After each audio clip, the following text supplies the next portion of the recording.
اول حاجه هنشوفها مع بعض هنا، هتلاقي لعيب الاسماعيلي عامل التحام بالقدم مع قدم لعيب النادي الاهلي. وطبعا لعبه زي دي المفروض ان هي بتتحسب فاول، لكن هنا الحكم ما حسبش حاجه في اللعبه ديت. نروح للحاله اللي بعديها، هنا فاول لصالح الاهلي. هنشوف مع بعض، هتلاقي فيه التحام بالقدم، وطبعا هنا الاتحام موجود والفاول سليم. نروح للحاله اللي بعديها، والحاله دي مهمه جدا. هنا كان لاعب الاسماعيلي بيطلب بضربه جزاء. شوف مع بعض اول حاجه، هنا الكره بعيد عن لاعب الاسماعيلي وبعيد عن لاعب الاهلي، يعني هنا الاثنين لعيبه عندهم فرصه ان هم يلعبوا الكره. شوف مع بعض بقى، تلاقي التحام طبيعي ما بين الاثنين لعيبه، وطبعا ما يستاهلش ضربه جزاء. ممكن واحد بقى هنا يقول لك لا يا عم، التحام وكان في دفع وكان لازم الحكم يحسب ضربه جزاء.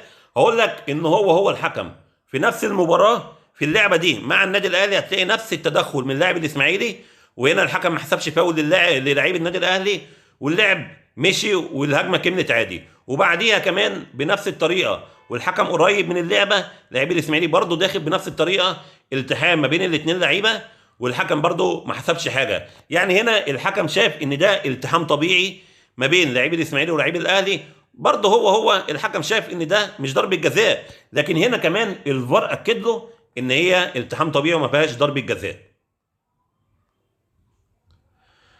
نروح للحاله اللي بعديها، وهنا فاول لصالح الاهلي. هنشوف مع بعض، هنا هتلاقي فيه التحام بالقدم، وطبعا هنا الالتحام موجود والفاول سليم. نروح للحاله اللي بعديها، هنا فاول على لاعب الاهلي. هنشوف مع بعض، هنا هتلاقي فيه استخدام باليد، طبعا هنا استخدام اليد موجود والفاول سليم. نروح للحاله اللي بعديها، هنا فاول على لعيب الاهلي. هنشوف مع بعض، هتلاقي فيه التحام بالقدم، طبعا هنا الالتحام موجود والفاول سليم.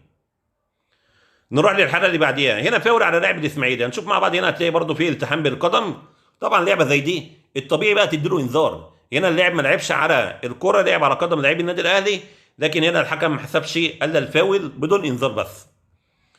نروح للحاله اللي بعديها، الحاله دي الحكم حسب فاول على لعيب النادي الاهلي.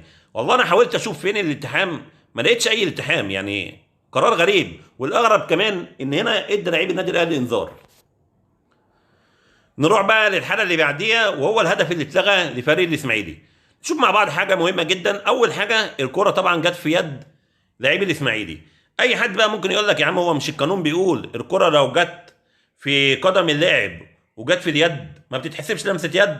هقول لك الكلام ده القانون بيتقال في ضربه الجزاء، يعني الكره لو جت في المدافع في قدم المدافع وراحت لليد ما بتتحسبش ضربه جزاء لو في المدافع. لكن بقى لو للمهاجم تتحسب طبعا لمسه يد، خصوصا بقى ان هنا المهاجم استفاد من لمسه اليد واحرز منها هدف. طبعا هنا قرار الفار قرار سليم جدا ان هو يجيب الحكم ويلغي الهدف. نروح للحاله اللي بعديها، هنا كان لاعب الاسماعيلي برضه بيطلب بضربه جزاء. حاولت اشوف اي التحام، مفيش اي التحام ما بين الاثنين لعيبه، زي ما احنا ما شايفين مع بعض. هنا لاعب الاسماعيلي واخد القرار ان هو يقع، طبعا قرار الحكم ان مفيش ضربه جزاء قرار سليم، وكمان الفار اكد عليه.